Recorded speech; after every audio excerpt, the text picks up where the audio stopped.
ఓం శాంతి. మమ్మ యొక్క 52 విశేషతల్లోని 17వ, 18వ పాయింట్స్ తెలుసుకుందాము. అందులోని 17వ పాయింట్, మమ్మ నడవడిక చూసి బాబా అనేవారు, భూమాత కూడా మమ్మని ప్రేమిస్తుంది అని. ఫరిష్తాల మాదిరిగా మమ్మ ఎప్పుడూ తేలికగా ఉండేవారు. మమ్మ ఎంత సేవ చేసినా కానీ ఎప్పుడు కూడా వారి ఫేస్లో అలసట కనిపించేది కాదు. ఎల్లప్పుడూ చిరునవ్వుతో మరియు తేలికగా కనిపించేవారు. బాబా ఎల్లప్పుడూ అనేవారు, మమ్మ ఎంత పక్కా నాణ్యమైన వారున్నారు.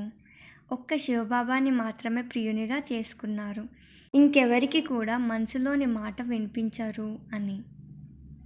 ఎప్పుడైనా మమ్మ ఎక్కడి నుంచైనా వీడ్కోలు తీసుకుంటే అప్పుడు అందరి కళ్ళు తడిచేవి. కానీ మమ్మ ఎంత పక్కగా ఉండేవారంటే మమ్మ కళ్ళల్లో ఎప్పుడూ కన్నీళ్ళు వచ్చేవి కావు. మమ్మ అనేవారు, కన్నీళ్ళు కార్చండి, పర్వాలేదు, కానీ ప్రేమ కన్నీళ్ళై ఉండాలి అని అనేవారు. ఒకవేళ ప్రేమ కన్నీళ్ళైతే అవి ముత్యాలవుతాయి అని అంటుండేవారు.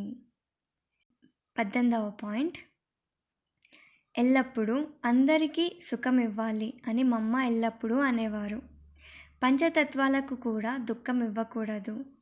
ఒకవేళ ఎవరైనా చెప్పులతో జోరుగా నడిస్తే మమ్మ అనేవారు, నెమ్మదిగా నడవండి, భూమాతకు కూడా కష్టపెట్టొద్దు.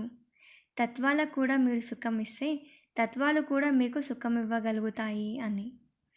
ఏ రకంగానైతే ఒక తల్లి తన బిడ్డకు ప్రతి విషయాన్ని అర్థం చేయిస్తుంది, ఎలా మాట్లాడాలి, ఎలా నడవాలి, ఎలా వ్యవహరించాలి, అలాగే మమ్మ కూడా అన్ని రకాల శిక్షణలు ఇచ్చి పిల్లలైన మమ్మల్ని యోగ్యంగా చేసేవారు.